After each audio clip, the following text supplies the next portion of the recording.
प्यारे बच्चों, Shri Shyam group of education के ऑनलाइन प्लेटफॉर्म पर एक बार फिर सभी बच्चों का स्वागत है। मैं सुनील शर्मा, विज्ञान विषय का अध्यापक। आज आपको जो अपना पहला पाठ, कक्षा 9 का पहला पाठ जो रनिंग में था वो करवाऊँगा। और अभी 3-4 दिन वीडियो नहीं आ पाने का कारण था कि मैंने जो कोरोना का फर्स्ट डोज जो वैक्सीनेशन है वो कंप्लीट कराया था, तो इस कारण बुखार वगैरह होने के कारण वीडियो अपलोड नहीं हो पाया, इसके लिए सॉरी। तो अभी अपने वीडियोस लगभग कंटिन्यू रहेंगे। तो अपने क्वेश्चन करवा रहे हैं आज पाठ्य पुस्तक के प्रश्न। पाठ्य पुस्तक के प्रश्न देखिए। तो पहला प्रश्न है, जिस प्रकार हमने आपको बताया था, घनत्व किसको कहते हैं? द्रव्यमान बटे आयतन को क्या कहा जाता है? घनत्व कहा जाता है। यानी डेंसिटी बराबर फॉर्मूला क्या था? मास बटे वॉल्यूम। एकांक आयतन में किसी वस्तु का द्रव्यमान उस वस्तु का क्या कहलाता है? घनत्व कहलाता है। ठीक है। तो इनमें पहले क्वेश्चन में ये पूछ रखा है भी घनत्व के आधार पर बताना है भी किसका घनत्व बढ़ते हुए क्रम में लिखना है। घनत्व के बढ़ते हुए क्रम में लिखना है। तो काफी सारे पदार्थ अपने को दिए हुए हैं, घनत्व के बढ़ते हुए क्रम में व्यवस्थित करना है। और वो पदार्थ कौन कौन से दिए हुए हैं? वायु है, चिमनी का धुआं है, चिमनी का धुआं। पहले हमें क्वेश्चन के अंदर घनत्व की परिभाषा बताई हुई है और फिर इनको घनत्व के क्रम में लिखना है, बढ़ते हुए क्रम में। ठीक है। चिमनी का धुआं, शहद, जल और चौक, रुई और लोहा। चौक, रुई और लोहा। चौक को हिंदी में खड़िया बोलते हैं, रुई और लोहा। तो इनमें सबसे कम घनत्व, तो इसका उत्तर क्या होगा? सबसे कम घनत्व वाली चीज अपने को ढूंढनी है, तो वो होगी वायु। सबसे पहले क्या है? वायु। उससे ज्यादा क्या है घनत्व किसका है? चिमनी का धुआं। चिमनी का धुआं। उससे ज्यादा घनत्व किसका है? रुई का। रुई से ज्यादा किसका है घनत्व? शहद का। रुई से ज्यादा जल का। जल से ज्यादा शहद का। शहद से ज्यादा चौक का। और सबसे ज्यादा किसका? लोहा धातु का। ठीक है। तो ये क्या है? घनत्व का बढ़ता क्रम है। घनत्व का क्या है? बढ़ता क्रम है। सबसे ज्यादा घनत्व किसका होता है? ठोस का होता है। ठोस का घनत्व, ये हमने पदार्थ की 3 अवस्थाएं, ठोस, द्रव और गैस के बारे में बताया था। तब बताया था कि ठोसों के कण अत्यधिक पास होते हैं, यानी कणों का द्रव्यमान ठोसों में ज्यादा होगा। द्रव्यमान बढ़ेगा तो क्या बढ़ेगा? घनत्व। तो ठोसों का द्रव्यमान ज्यादा होने के कारण उनका घनत्व भी क्या होता है? ज्यादा होता है। ठीक है। तो वायु से ज्यादा घनत्व, चिमनी का धुआं, चिमनी के धुएं से रुई, रुई से जल से ज्यादा घनत्व, शहद से चौक से लोहा धातु है। ठीक है। तो क्वेश्चन नंबर दूसरा है बच्चों। क्वेश्चन नंबर दूसरा ये बोल रहा है कि पदार्थ की विभिन्न अवस्थाओं के गुणों में होने वाले अंतर को सारणीबद्ध कीजिए। ठीक है। और निम्नलिखित पर टिप्पणी कीजिए। तो पहले सारणीबद्ध तो आपको करवा दिया था कि पदार्थ की जो मुख्यतः 3 अवस्था होती है, ये टॉपिक हम पहले ही करवा चुके हैं आपको। अब ये प्रश्न बन के आ गया, ठोस, द्रव और गैस। ठीक है,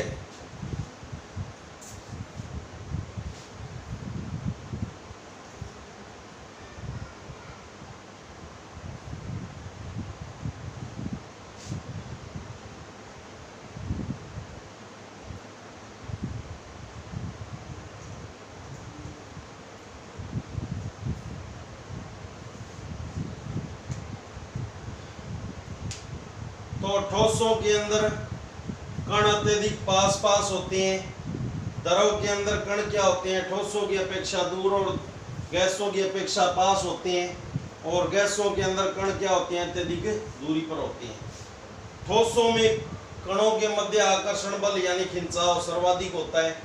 द्रव में जो कणों के मध्य आकर्षण बल होता है वो ठोसों से कम और गैसों से क्या होता है, ज्यादा होता है, और गैसों के कणों के मध्य आकर्षण बल नगण्य होता है। और ठोसों का आकार और आयतन दोनों क्या होते हैं, निश्चित होते हैं। द्रव का आयतन निश्चित होता है लेकिन आकार अनिश्चित होता है, क्योंकि ये उसी का ही गुण, उसी पात्र का आकार ग्रहण कर लेते हैं जिनमें इनको डाला जाता है। और गैसों का आकार और आयतन दोनों क्या होता है, अनिश्चित होता है। ठोसों में भंगुरता का गुण पाया जाता है।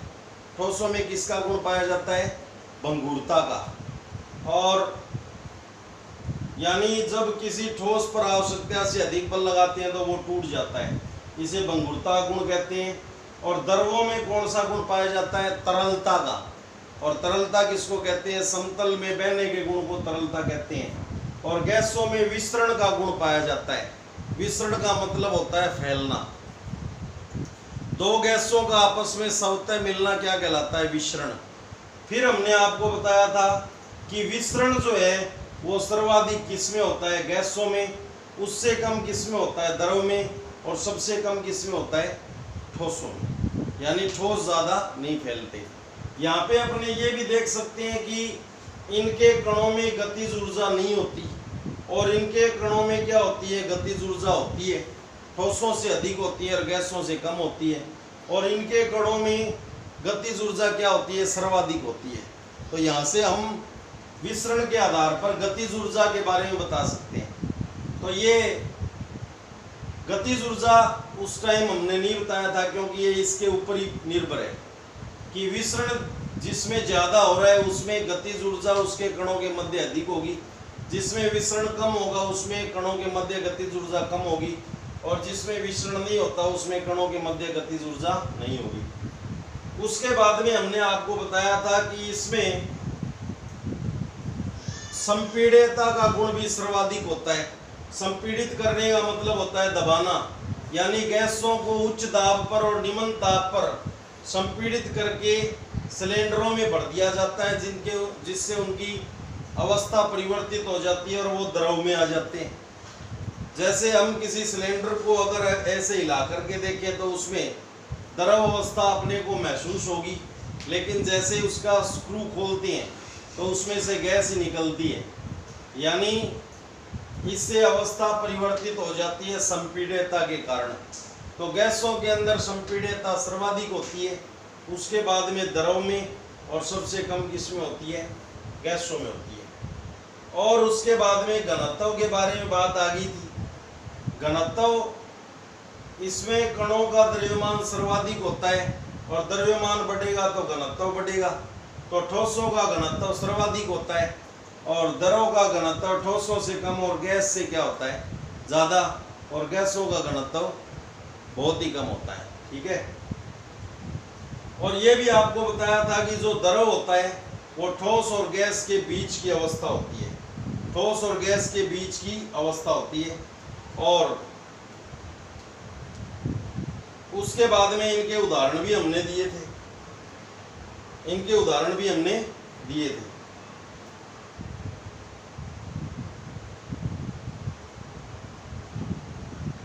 उदाहरण इसके हो गए, चौक है, लकड़ी है, धातु है। इसके उदाहरण हो गए पानी, तेल, दूध। इसके उदाहरण हो गए हाइड्रोजन, नाइट्रोजन, कार्बन डाइऑक्साइड जैसी गैसें। ठीक है। तो ये हमने आपको सारणीबद्ध करवा दिया था। इसके गलनांक व क्वथनांक, एक टॉपिक, इसके गलनांक व क्वथनांक, गलनांक व क्वथनांक कक्ष ताप से अधिक होते हैं। कक्ष ताप से क्या होते हैं? अधिक, यानी रूम टेम्परेचर से क्या होते हैं? अधिक होते हैं। सामान्य कमरे का ताप होता है 25 डिग्री सेंटीग्रेड, यानी 25 डिग्री से क्या होंगे? अधिक। सामान्य कमरे का ताप अगर कोई पूछे तो कितना होता है? 25 डिग्री सेंटीग्रेड, ठीक है। और इसके कक्ष ताप जो होते हैं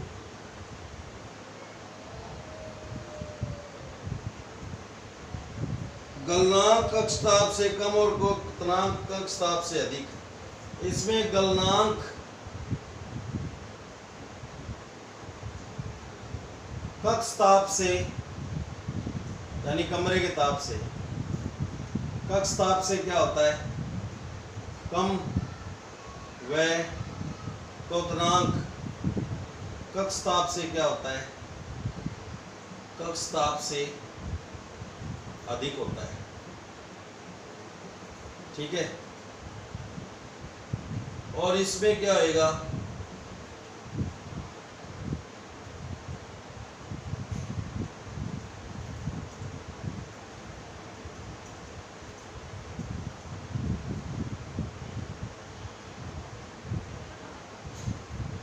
इनके गलनांक व क्वथनांक कक्ष ताप से अधिक होते हैं। गलनांक व क्वथनांक कक्ष ताप से क्या होते हैं? कक्ष ताप से अधिक होते हैं, ठीक है। ये दोनों ताप होते हैं बच्चों, दोनों क्या होते हैं? ये ताप। Melting point and boiling point. जब कोई ठोस द्रव अवस्था में बदलता है, जब कोई ठोस किस में बदलता है? द्रव अवस्था में बदलता है, तो वो विधि क्या कहलाती है? संगलन या गलन। और वह निश्चित ताप जिस पर कोई ठोस द्रव में बदलता है, तो वो ताप क्या कहलाता है? गलनांक कहलाता है, यानी गलनांक हो गया ताप। और जब कोई द्रव उबलकर गैस में परिवर्तित होता है, तो वो विधि क्या कहलाती है? क्वथन। और वो निश्चित ताप जिस पर कोई द्रव गैस में परिवर्तित होता है, तो वो विधि, वो ताप क्या कहलाएगा? क्वथनांक। इसको बॉइलिंग पॉइंट बोलते हैं। तो इसके गलनांक और क्वथनांक कक्ष ताप से अधिक होते हैं, यानी सामान्यतः 25 डिग्री सेंटीग्रेड से अधिक होंगे। इसके गलनांक कक्ष ताप से कम, लेकिन क्वथनांक कक्ष ताप से क्या होता है? अधिक होता है। और गैसों के भी गलनांक और क्वथनांक दोनों ही कक्ष ताप से क्या होते हैं? अधिक होते हैं। तो ये एक टॉपिक उस टाइम हमने नहीं करवाया था, मतलब अंतर में, तो ये अब आपको यहाँ पे करवा दिया। अब बच्चों बात आ गई दृढ़ता की। बी पार्ट के अंदर ये इन गुणों को समझाना चाहता है। बी पार्ट क्या है? क्वेश्चन सेकंड का बी पार्ट। बी पार्ट है बच्चों, तो पहले तो ठोस द्रव और गैस में अवस्था के आधार पर अंतर पूछा था, और अब कुछ पॉइंट्स हैं उनको क्या करना चाहता है? ये समझाना चाहता है, मतलब इनको समझाना इस बी पार्ट के अंदर। तो सबसे पहले बात आ जाती है बच्चों, बी पार्ट में दृढ़ता किसको कहते हैं?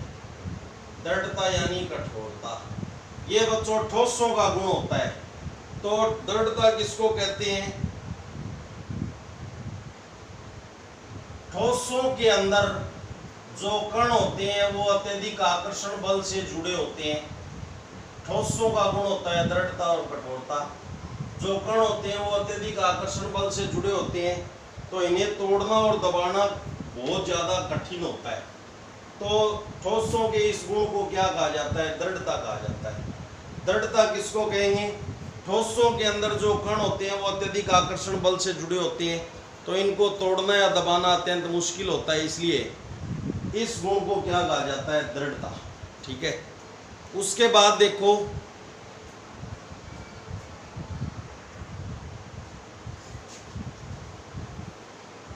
तो दूसरा टॉपिक आ जाता है अपना संपीड्यता।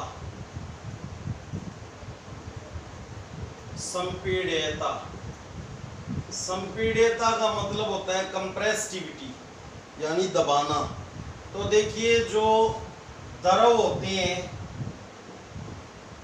और जो गैस होते हैं, उनके कणों के मध्य क्या पाया जाता है? रिक्त स्थान पाया जाता है। कणों के मध्य अत्यधिक रिक्त स्थान पाया जाता है, और इन रिक्त स्थानों में क्या भरी होती है? हवा भरी होती है। क्या भरी होती है? इन रिक्त स्थानों में हवा भरी होती है। तो इनको क्या किया जा सकता है? दबाया जा सकता है। इस गुण को, दबाने के गुण को क्या कहा जाता है? संपीड्यता। तो द्रवों और गैसों के कणों के मध्य क्या पाया जाता है? रिक्त स्थान, और रिक्त स्थानों के अंदर क्या भरी होती है? हवा भरी होती है, और इस कारण इनको क्या किया जा सकता है? दबाया जा सकता है। तो इस गुण को क्या कहा जाता है? संपीड्यता। संपीड्यता गैसों के अंदर ज़्यादा पाई जाती है और द्रवों के अंदर उससे कम पाई जाती है। उसके बाद में बच्चों बात आ जाती है तरलता की। तरलता, द्रवों के समतल में बहने के गुण को, द्रवों के समतल में बहने के गुण को क्या कहते हैं? तरलता कहते हैं। द्रवों के समतल में बहने के गुण को क्या कहते हैं? तरलता। ठीक है। उसके बाद में बात आ जाती है बच्चों आकार और बर्तन में गैस का भरना।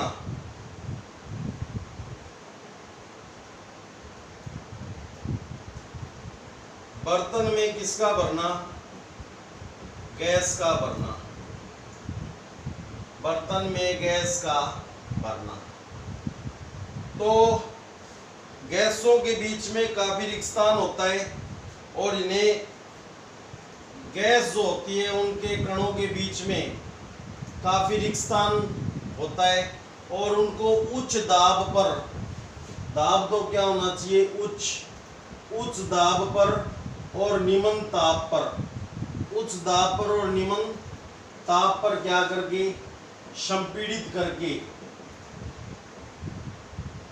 संपीड़ित करके किसी पात्र में भर दिया जाता है। किसी पात्र में भरा जा सकता है, और वो पात्र कोई छोटा सिलेंडर या बड़ा सिलेंडर हो सकता है। ठीक है। तो बर्तन में गैस का भरना, कि गैसों के कणों के बीच में अत्यधिक रिक्त स्थान पाया जाता है, तो उनको उच्च दाब पर और निम्न ताप पर संपीड़ित करके किसी पात्र में भरा जा सकता है, और उस पात्र में वो कौन सी अवस्था में आ जाएंगे? द्रव अवस्था में, यानी कण पास पास में आ जाएंगे। उसके बाद में है, और इस गुण के कारण ही एक छोटे पात्र के अंदर बहुत ज्यादा मात्रा में गैस भरी जा सकती है। छोटे पात्र में ज्यादा मात्रा में क्या भरी जा सकती है? गैस। उसके बाद में बात करते हैं बच्चों, एक टॉपिक दिया है आकार। कोई वस्तु जितना स्थान घेरती है वो उसे उस वस्तु का आकार कहते हैं। कोई वस्तु जितना स्थान घेरती है, जितना स्थान घेरती है, उसे उस वस्तु का आकार कहते हैं। उस वस्तु का क्या कहते हैं? आकार कहते हैं। ठीक है। कोई वस्तु जितना स्थान घेरती है उसे उस वस्तु का क्या कहते हैं? आकार कहते हैं। उसके बाद में बात है बच्चों गतिज ऊर्जा। गतिज ऊर्जा को समझाना है। काइनेटिक एनर्जी बोलते हैं इसको, काइनेटिक एनर्जी। ठीक है। और इसको ई के से लिखा जाता है। किससे लिखा जाता है? ई के से। तो किसी वस्तु में जब किसी वस्तु में गति होती है तो गति के कारण उस वस्तु के अंदर निहित ऊर्जा क्या कहलाती है? गतिज ऊर्जा कहलाती है। यदि कोई वस्तु गतिशील है, यानी ये मार्कर ऐसे गति कर रहा है, तो इस मार्कर के अंदर क्या है? गतिज ऊर्जा। गतिशील वस्तु में निहित ऊर्जा क्या कहलाती है? गतिज ऊर्जा कहलाती है। और गतिज ऊर्जा बराबर फॉर्मूला होता है E के बराबर 1/2 mv², जहाँ पे m क्या है? उस वस्तु का द्रव्यमान, और v क्या है? उस वस्तु का वेग। m तो क्या है? वस्तु का द्रव्यमान, मास ऑफ थिंग्स, वस्तु का द्रव्यमान होता है, और v क्या होता है? वस्तु का वेग, वेलोसिटी। वस्तु का वेग, जिस वेग से वो वस्तु गति कर रही है। ठीक है, तो गतिशील वस्तु के अंदर निहित ऊर्जा कौन सी ऊर्जा कहलाती है? गतिज ऊर्जा कहलाती है। ई के से इसको लिखते हैं, काइनेटिक एनर्जी बोलते हैं। और घनत्व, जिसको इंग्लिश में क्या कहा जाता है? डेंसिटी, और इसको बड़े डी से लिखा जाता है। किससे लिखा जाएगा? बड़े डी से। ये हमने आपको पहले ही करवा दिया था। घनत्व बराबर फॉर्मूला क्या होता है? द्रव्यमान बटे आयतन। द्रव्यमान बटे क्या होता है? आयतन। शॉर्टली मैथमेटिक फॉर्म देखें तो D = m/v। एकांक आयतन में किसी वस्तु का द्रव्यमान उस वस्तु का क्या कहलाता है? घनत्व। और घनत्व का यदि मात्रक निकालना चाहो तो द्रव्यमान का मात्रक तो क्या होता है? किलोग्राम। SI मात्रक, ये परिभाषा का गणितीय रूप है, और इसके गणितीय रूप से ही मात्रक का गणितीय रूप आएगा। तो द्रव्यमान का होता है किलोग्राम, केजी, अपॉन आयतन का होता है SI मात्रक, मीटर क्यूब। तो घनत्व का होता है किलोग्राम प्रति मीटर क्यूब। ठीक है, तो ये था घनत्व। अब हम बात करते हैं बच्चों क्वेश्चन नंबर 3 के बारे में। क्वेश्चन नंबर 3 क्या बोलता है? आपको कारण बताने हैं। क्या बताने हैं आपको? कारण। तो देखो,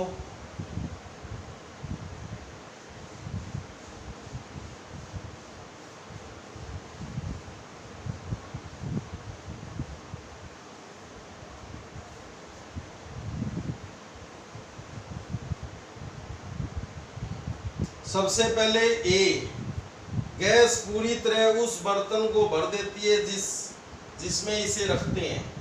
क्वेश्चन 3 में क्या बताना है? कारण बताइए। ठीक है,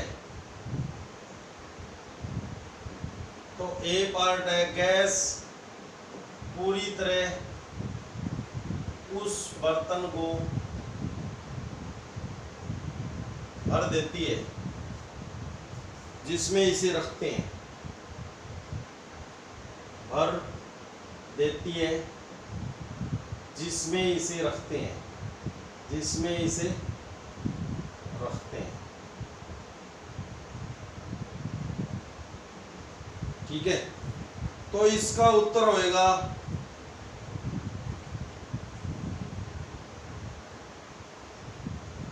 केवल मैं बाय डायग्राम ही बता देता हूं।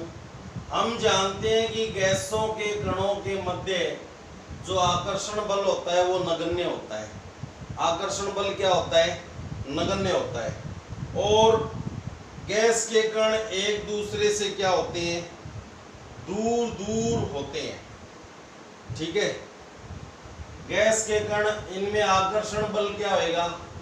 खींचने, एक दूसरे को खींचने का बल। आकर्षण बल क्या होता है? नगण्य, न के बराबर।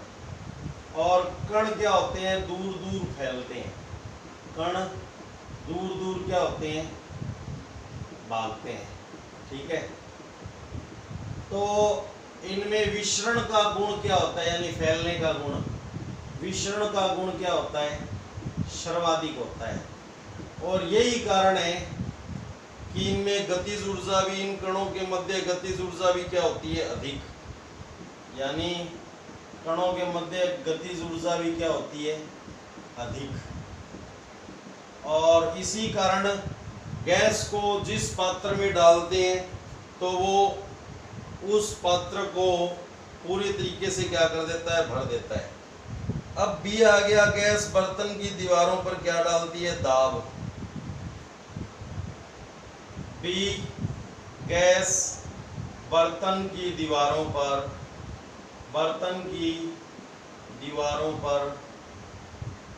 दाब डालती है। बर्तन की दीवारों पर क्या डालती है, दाब। तो इसको भी हम, ये लगभग सेम से ही है। तो गैस के अणु तीव्र गति से इधर उधर घूमते हैं। गैसों के अंदर ये सारे हो गए कि आकर्षण बल क्या होता है, नगण्य होता है। कण दूर दूर भागते हैं और विसरण का गुण सर्वाधिक होता है। और इस कारण ये गतिज ऊर्जा भी अधिक होती है। तो गैस के कण जो होते हैं तीव्र गति से इधर उधर भागते हैं। कैसी, तीव्र गति से, यानी गतिज ऊर्जा अधिक होती है, तीव्र गति होगी, तेज गति से इधर उधर जिगजैग गति करते हैं, अस्त व्यस्त भागते हैं। तो ये बर्तन की दीवारों पर क्या करते हैं, दाब डालते हैं। ठीक है।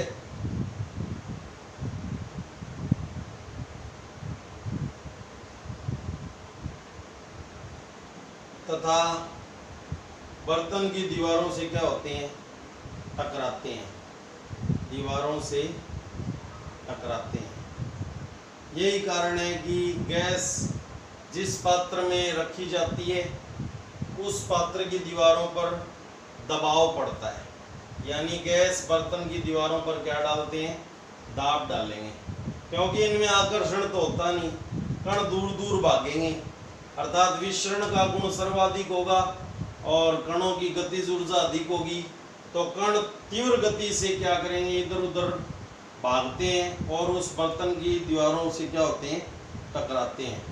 अर्थात गैस बर्तन की दीवारों पर क्या करते हैं, दाब डालते हैं। सी है बच्चों, लकड़ी की मेज ठोस कहलाती है। ठोस के उदाहरण देने हैं इसमें। लकड़ी की मेज क्या कहलाती है, लकड़ी की मेज ठोस कहलाती है। तो इसका क्या रीजन होएगा, लकड़ी ठोस के उदाहरण दे दो आप, मतलब ठोस के गुण लिख दो। क्योंकि लकड़ी की मेज में जो कण होते हैं वो अत्यधिक पास पास होते हैं। ठीक है। और इनके कणों के मध्य आकर्षण बल क्या होता है, बहुत अधिक होता है, जिस कारण ये इनमें दृढ़ता व कठोरता का गुण पाया जाता है और इनका आकार और आयतन क्या होता है, निश्चित होता है। इस कारण लकड़ी की मेज क्या कहलाती है, ठोस कहलाती है। तो क्या कारण बताएंगे इसका, कि लकड़ी के जो कण होते हैं, अंदर के कण, वो अत्यधिक पास पास होते हैं, इनमें आकर्षण बल सर्वाधिक होता है और इनका आकार और आयतन क्या होता है, निश्चित होता है। इसलिए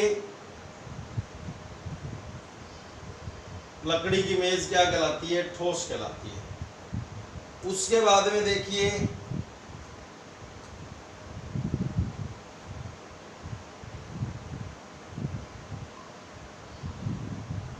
हवा में हम आसानी से अपना हाथ चला सकते हैं। डी हो गया कि हवा में हम आसानी से हाथ चला सकते हैं।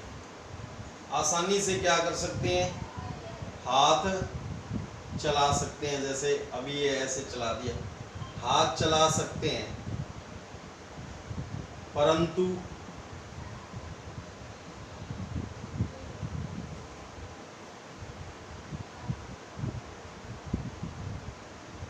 परंतु ठोस लकड़ी के टुकड़े में हाथ चलाने के लिए, ठोस लकड़ी के टुकड़े में हाथ चलाने के लिए, टुकड़े में हाथ चलाने हेतु, चलाने के लिए अत्यधिक बल की आवश्यकता होती है। अत्यधिक बल की आवश्यकता होती है। क्यों?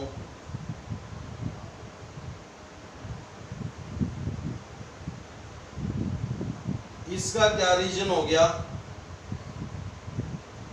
कि जो हवा होती है उसके कणों के मध्य आकर्षण बल क्या होता है, यही आप समझ सकते हो। यहां से मैं आपको बता देता हूं कि हवा के कणों के मध्य आकर्षण, हवा के जो कण होते हैं उनके कणों के मध्य आकर्षण बल नगण्य होता है, और आकर्षण बल नगण्य होने के कारण हवा के अणु जो है वो आसानी से काटे जा सकते हैं। आकर्षण बल नगण्य होने के कारण इनके बीच में मतलब कोई बंधन है नहीं, आकर्षण बल है नहीं, तो इसके कण वो हैं वो आसानी से काटे जा सकते हैं। लेकिन एक ठोस लकड़ी के अंदर, लकड़ी के टुकड़े पर हाथ चलाएंगे तो हमें बहुत ज़्यादा बल की आवश्यकता होगी, क्योंकि ठोस के कणों के मध्य आकर्षण बल अधिक होता है, और इनके आकर्षण बल को काटने के लिए, इनके अणुओं के मध्य आकर्षण बल को काटने के लिए हमें अत्यधिक बल की आवश्यकता होगी। यानी इस आकर्षण बल से ज़्यादा हमें पेशीय बल लगाना पड़ेगा, और इनमें कणों के मध्य आकर्षण बल कम है तो हमें पेशीय बल बहुत ही कम लगाना पड़ेगा। इनके अणुओं को काटने के लिए, अणुओं के मध्य जो आकर्षण बल है उसको तोड़ने के लिए, भेदने के लिए हमें कम पेशीय बल की आवश्यकता होगी, और ठोसों के अंदर जो आकर्षण बल होता है वो अधिक होता है, तो उसको भेदने के लिए, तोड़ने के लिए हमें अत्यधिक पेशीय बल की आवश्यकता होगी। ठीक है, तो ये आप बता सकते हो। अब बात आ जाती है कि ठोस पदार्थों की अपेक्षा द्रव का घनत्व कम होता है, लेकिन बर्फ का टुकड़ा, अब क्वेश्चन नंबर 4 है वो ये बोलता है भी ठोस का घनत्व क्या होता है, द्रव से ज्यादा होता है। फिर भी जो बर्फ का टुकड़ा होता है, बर्फ का टुकड़ा वो जल की सतह पर तैरता है। ऐसा क्यों? हालांकि ठोस का घनत्व द्रव के घनत्व से अधिक होता है, फिर भी बर्फ का टुकड़ा होता है वो जल की सतह पर क्यों तैरता है? तो इसका क्या उत्तर होएगा? इसका उत्तर होएगा कि बर्फ का टुकड़ा अत्यधिक आयतन के कारण अपने द्रव्यमान से अधिक पानी हटा देता है, इसलिए बर्फ का टुकड़ा तैरता रहता है, और बर्फ का आयतन जल से क्या होता है? अधिक होता है। बर्फ का टुकड़ा होता है वो अपने आयतन से क्या कर देता है? अधिक पानी हटा देता है। ठीक है, बर्फ का टुकड़ा अपने आयतन से अधिक पानी हटा देता है, और यही कारण है, इसलिए बर्फ का टुकड़ा पानी पर तैरता रहता है। यानी इसका अधिक आयतन के कारण, अपने अधिक आयतन के कारण अपने द्रव्यमान से अधिक पानी हटा देता है। इसका बर्फ के टुकड़े का आयतन क्या होता है? अधिक। आयतन क्या होगा? अधिक। तो अपने द्रव्यमान से, अपने द्रव्यमान से क्या कर देगा? अधिक पानी हटा देता है। अधिक पानी क्या कर देता है? हटा देता है। ठीक है, तो बर्फ के टुकड़े का आयतन अधिक होने के कारण ये अपने जो इसका द्रव्यमान है इससे ज्यादा मात्रा में क्या कर देता है? पानी हटा देता है, और अपने ज्यादा मात्रा में, अपने द्रव्यमान से अधिक मात्रा में पानी हटाने के कारण ये जल के अंदर क्या होता रहता है? तैरता रहता है।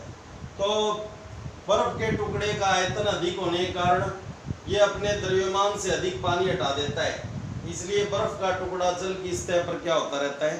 तैरता रहता है। ठीक है, तो ये पाठ्य पुस्तक के प्रश्न है, ये इनमें से क्वेश्चन जो हैं वो आपके परीक्षा के अंदर आ जाते हैं, इसलिए ये पाठ्य पुस्तक के प्रश्न समझाने पड़ते हैं। ठीक है,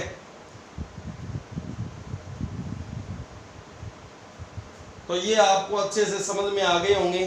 तो आज के लिए इतना ही, धन्यवाद। इसको अच्छे से पढ़ेंगे। ठीक है, थैंक्स।